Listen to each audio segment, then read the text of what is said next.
Okay, so let's start with looking at our apertures that we're going to cut from our faux leather or cork. Now, as you can see, I've already cut mine, but I'm just going to show you how we do it and the measurements that are involved. So I've cut my whole piece using my pattern piece, and obviously you're cutting on the fold. I don't cut on the fold, I tend to print two and stick them together. That gives me an accurate way of marking where the centre point is on my piece of faux leather. Now I'm using the curved template as opposed to the square template. You can use whichever you prefer. So on the wrong side of your piece of faux leather or cork, you're going to mark a line across the panel that is central. So across the width of the panel that is central. Now the panel is that'll be 5 1/4 inches from either end. Okay. You're then going to mark another line that is 1/4 inch above and another that is 1/4 inch below. Then 1/2 inch in from each side, which will give you a rectangle. The rectangle will be 6 and a, can't remember, 6 1/4 by 1/2 inch. So it's quite a deep rectangle, and you will have some of your zipper tape showing, so make sure that you pick zipper tape that you like. The reason that I've done that is because it's a lot easier to cut a 1/2 inch zipper aperture centrally than it is to cut a 3/8 inch zipper aperture centrally, because you're talking about 3/16. You're talking about dividing by 16ths on either side, which is really difficult. Anyway, once you've done that, you can measure 3/4 inch below the bottom edge of that first aperture. Now the aperture is cut, let me just show you this one, using a craft knife. So I'm just using a sharp craft knife and a ruler.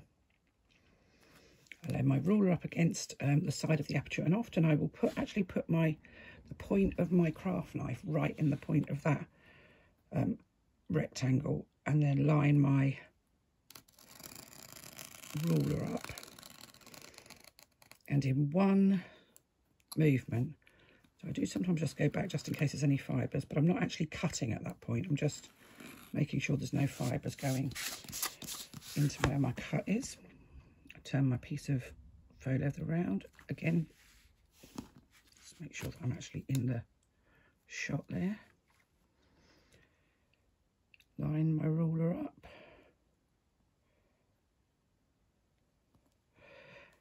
press down, one continuous, firm, confident cut. And what you should end up with, oh, and I've got a couple of fibres there, look, so I'm just going to literally just go in and break those fibres. Then at the ends, I don't bother with a ruler. I just freehand across, and sometimes you can see just the tiny fibre in the corner. So either use a pair of snips or just use the sharp end of the craft knife to remove those little bits of fibre in the corner of the faux leather. And some faux leather is more fibrous than others, so some will do. So there we have a perfect aperture, and that one's 1/2 inch wide as the one is centrally on your panel, but this was just to show you how to cut it. So the second aperture that you're going to be cutting is 3/4 inch below the first. So there is a 3/4 inch gap between the bottom edge of the main central aperture and the top edge of this one. So this gap is 3/4 inch.